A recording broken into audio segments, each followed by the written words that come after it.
Kowloon, Hong Kong, Ip Man's Private Training Hall, March 3, 1967. Friday evening, 8:30 p.m. The room holds its breath. Not literally. But something in the atmosphere has shifted. Something that makes 30 senior students press their backs against the walls and keep their mouths sealed. This space has witnessed thousands of training sessions, decades of teaching, generations of students learning the ancient art of Wing Chun from the man who preserved it through war and exile and poverty. But tonight is different. Tonight is unprecedented. Tonight should not be happening. 30 men sit in perfect stillness along the perimeter of the training floor. Every one of them is a senior disciple. Some have trained here for 5 years, some for 15. Some for longer than the youngest students have been alive. They were summoned here without explanation, told only that they would witness something important, something that had never occurred before in this hall. Now they understand. Now they see the two figures standing in the center of the room. And now they hold their breath. On the left side of the training floor stands a figure that every student recognizes immediately. Ip Man, 74 years old.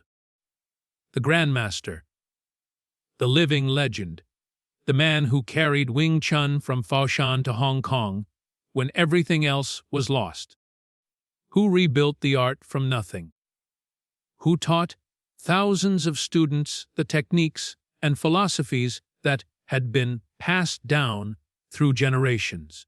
He wears traditional Chinese clothing, black silk, simple, elegant, the attire of a scholar, not a warrior. But anyone who knows anything about martial arts understands that this man needs no warrior's costume. His body is slender. Age has not added bulk. But his posture is perfect, straight spine, relaxed shoulders, hands hanging naturally at his sides. His face reveals nothing. Calm, patient. The expression of a man who has waited for this moment without knowing he was waiting. But his eyes tell a different story. Sharp, focused, fully present. This is not an elderly man preparing for an exhibition. This is a master preparing for the truest test of his life. 10 feet away stands another figure. The students recognize him too. Many trained alongside him years ago. Some remember the skinny teenager who first walked through these doors, seeking protection from street gangs. That teenager is gone. In his place stands Bruce Lee, 27 years old, shirtless, black pants, black shoes. His physique is remarkable. Lean muscle carved with precision. Every fiber visible beneath skin that seems stretched too tight. Not the bulk of a bodybuilder. The density of a predator. He does not stand in the Wing Chun stance that Ip Man taught him. He stands in something different, something modified, something that looks like Wing Chun, but is not Wing Chun. His own creation, his evolution, his departure from everything this room represents. The story of these two men begins 15 years before this night. Bruce Lee arrived at Ip Man's school at age 13. A troublemaker, a street fighter, a boy who needed to learn combat because Hong Kong's gangs would not leave him alone. Ip Man accepted him. For 15 years, the master poured knowledge into the student. Not just punches and kicks, not just techniques and applications. Philosophy, principle, understanding. Bruce absorbed everything. Then he began to question. Why do we stand this way? Could we stand differently? Why do we punch along the center line? What if we attacked from angles? Why do we limit ourselves to Wing Chun? What if we took the best from every art? Some students question and then accept tradition. Bruce questioned and then evolved. 3 years ago, he left Hong Kong, traveled to America, opened schools, taught martial arts to Westerners, began appearing in Hollywood, and he created something new. Jeet Kune Do, the way of the intercepting fist. Not Wing Chun, but born from Wing Chun, built on the foundation Ip Man provided, then expanded, modified, transformed into something that had never existed before. Some called it improvement. Some called it betrayal. Now Bruce has returned to Hong Kong to visit his teacher, to pay respects to the man who made him who he is, and to answer the question that has hung in the air for 3 years. Has the student surpassed the master? Has Bruce's evolution exceeded Ip Man's tradition? Is Jeet Kune Do superior to Wing Chun? There is only one way to know. Ip Man proposed this test himself. When Bruce arrived at the school earlier today, the Grandmaster made an unexpected request. "We will fight." Bruce refused immediately. Fight his teacher, the man who gave him everything? Impossible. Disrespectful. Wrong. But Ip Man insisted, "You have gone beyond what I taught you. Created your own path? I have heard stories about your abilities, about your victories in America, about your speed and power and innovation. I need to see for myself how far you have traveled." This is not disrespect. This is the final lesson. Bruce had no choice but to accept. The terms were established. 20 minutes, or until one of them submits. No holding back. No courtesy between teacher and student. They would fight as equals. The 30 students lining the walls are certain of the outcome. Ip Man will dominate. He must dominate. He is the source, the root, the trunk of the tree from which all branches grow. Bruce is talented, brilliant, innovative, but he is still the student. The branch cannot be stronger than the trunk. This is natural order.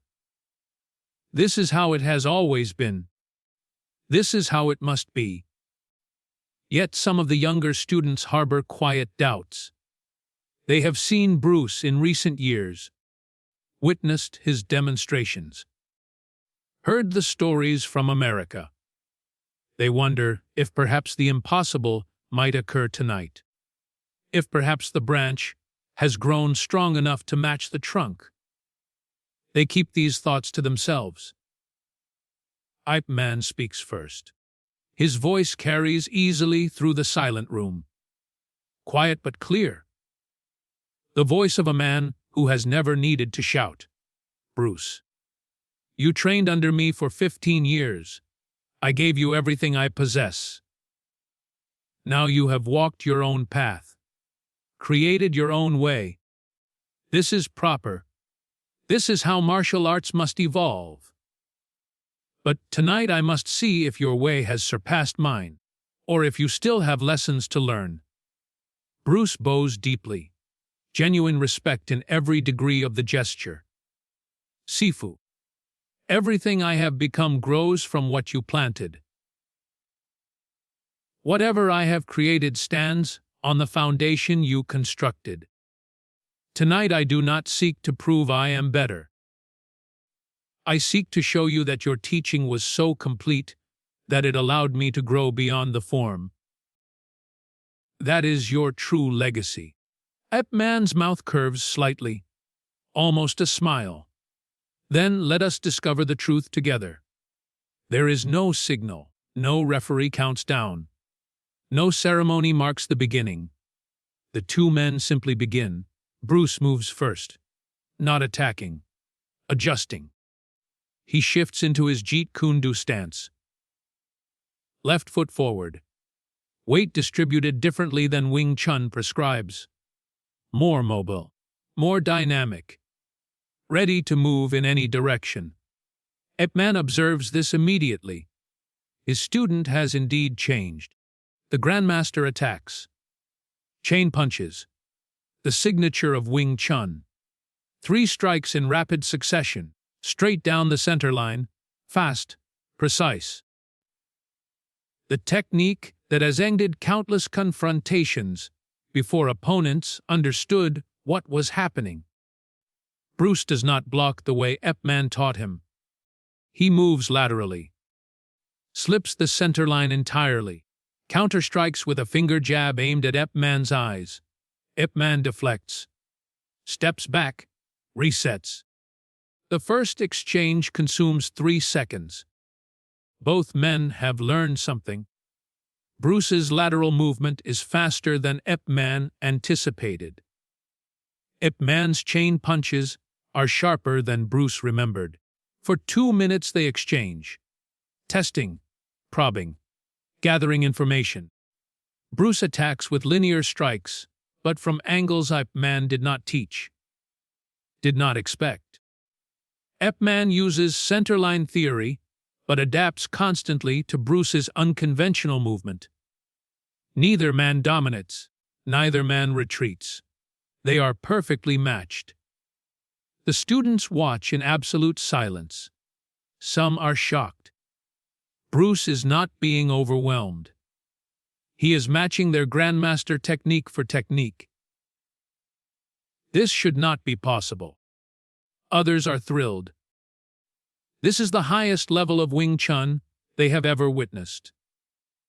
Teacher and student, both operating at their peak. 5 minutes pass. Both men breathe harder now. Not from exhaustion, from intensity. From the mental focus required when every technique is met with an equal counter. Ip Man attempts a low kick. Bruce checks it, responds with a back fist. Ip Man traps the striking arm, pulls Bruce off balance. Bruce spins out of the trap, resets. The students lean forward, unable to contain their investment in what they are witnessing. This is not what they expected. They expected their Grandmaster to dominate, to remind Bruce who the master truly is, to teach him a lesson about respecting tradition. Instead, they are watching combat between equals. 10 minutes. Ip Man changes approach. He closes distance, grabs Bruce's wrist, pulls him close, attempts a throw. Bruce drops his weight, negates the leverage, nearly reverses the throw. Ip Man uses the momentum of Bruce's counter. They separate, both breathing hard now, both sweating through their clothing. Bruce's face shows concentration. And something else. Concern, not for himself, for his teacher. Ip Man is 74 years old. Bruce is 27. 47 years separate them. Can Ip Man maintain this intensity? Should Bruce reduce his effort? Hold back to protect his teacher's health? But Ip Man's eyes communicate clearly. Do not insult me with mercy. 15 minutes. Both men move more carefully now. Not from weakness, from caution. From the deep respect that comes when you realize your opponent is your equal. Each technique is calculated, measured. Neither man wastes energy on attacks unlikely to succeed. They have trained together for 15 years. They know each other's patterns, each other's tendencies, each other's instincts. They can read intentions before techniques are thrown. Ip Man feints high, attacks low. Bruce sees through the deception, counters. But his counter is also a feint. Ip Man anticipated this. Blocks, counterattacks. Bruce expected the counterattack. Deflects. They are playing chess at combat speed. The students are witnessing something they will discuss for the remainder of their lives. This is not merely a fight.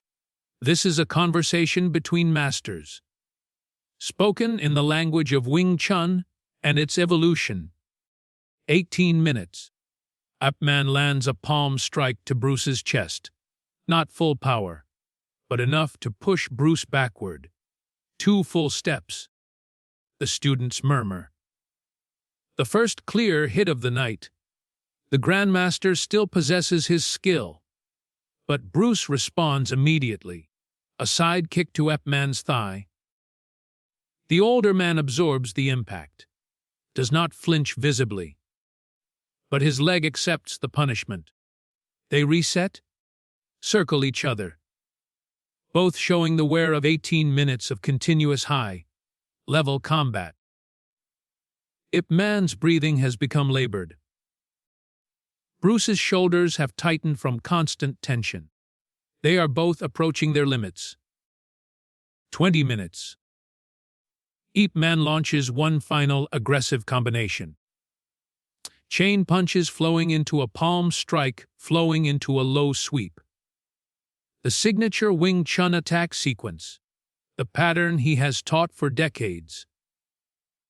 The technique that has defeated countless opponents. Bruce evades the punches, jams the palm strike before it develops, jumps the sweep, and counterattacks with a straight punch that stops 1 inch from Ip Man's face. Pulled at the last possible moment, Ip Man freezes, not from fear. From realization, that punch would have landed, would have connected with full force, would have ended the confrontation. Bruce could have won, but he stopped. Out of respect, out of love for the man who made him, Ip Man steps backward, raises his hand enough. The room falls silent. The students are confused. Who won? Did Ip Man forfeit?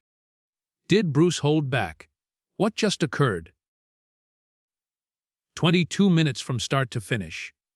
Both men stand in the center of the room, breathing hard, looking at each other with something that transcends respect. Understanding. The bond that forms when teacher and student have both given everything they possess. Ip Man walks to Bruce, places his hand on his student's shoulder, speaks loudly enough for every person in the room to hear. For 15 years I was your teacher. You were my student. Tonight I see that this is no longer accurate. Tonight we fought as equals, and you held back not from weakness, but from respect. This shows me you have learned not merely my techniques, but my heart. He turns to face the students. When I taught Bruce, I provided him the foundation of Wing Chun. He took that foundation and constructed something new, something his own. Some of you believe this is betrayal. It is not. It is evolution. It is the purpose of teaching, not to create copies, but to create masters who surpass you. He turns back to Bruce. The words he speaks will echo through martial arts history. Now we are equal. Not teacher and student. 2 masters of the same root. You have honored everything I taught you by becoming something more. I am proud of you, my friend. Bruce bows deeply, tears visible in his eyes. Sifu, I will always be your student in my heart. What I have become exists because of what you gave me. I honor you by growing, as you taught me to always grow. The 30 students sit in stunned silence. They have witnessed the end of one relationship and the beginning of another. Teacher and student becoming equals. Tradition acknowledging evolution. The old blessing the new. In the months and years that follow, this night will be debated, analyzed, questioned. Did Bruce truly equal Ip Man? Or was the Grandmaster being generous? Did age slow Ip Man's techniques? Or did skill elevate Bruce's? The answer depends on who you ask. But those who were present that night know the truth. They witnessed 22 minutes of the highest level Wing Chun ever displayed. They witnessed a master and his student fight as equals. They witnessed love and respect and the passing of a torch, not through defeat, through recognition. 5 years later, Ip Man will die. December 1972, age 79. 1 year after that, Bruce Lee will die. July 1973, age 32. Their time together on this earth was brief, but on this night, March 3, 1967, Friday evening, in a small training hall in Kowloon, they were both at their peak. Teacher and student, master and master, creating a moment that will define both their legacies forever. The students who witnessed that night carried the memory with them. Some became teachers themselves, passed the story to their own students. Some left martial arts entirely, but never forgot what they saw. Some questioned whether it truly happened the way they remembered. But all of them knew one thing with absolute certainty. They had witnessed something sacred. The moment when a teacher's greatest achievement was proven, not by his own victory, but by his students' equality. Ip Man taught thousands of students in his lifetime. Only one ever matched him. Only one ever earned the words he spoke that night. Now we are equal. That student was Bruce Lee. And the art that grew from their relationship changed martial arts forever.